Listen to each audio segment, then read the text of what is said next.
Najdôležitejších transportov v tomto roku. Až do Bulharska odchádzalo 12 sokolov rárohov. Tomuto mimoriadne vzácnemu dravcovi tam totiž hrozí vyhynutie. Vo voľnej prírode v Bulharsku vraj žijú len 3 páry.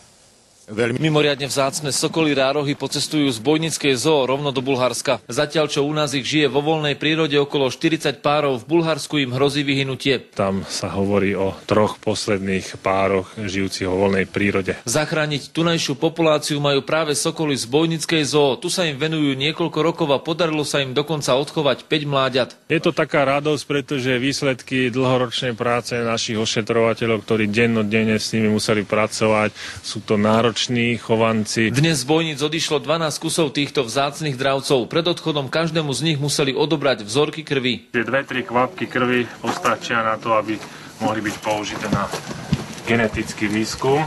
Veľmi si to vážime, že dostávame tieto vzácne vtáky. Ich mláďatá budú vôbec prvé v histórii vypustené do voľnej prírody na území Bulharska.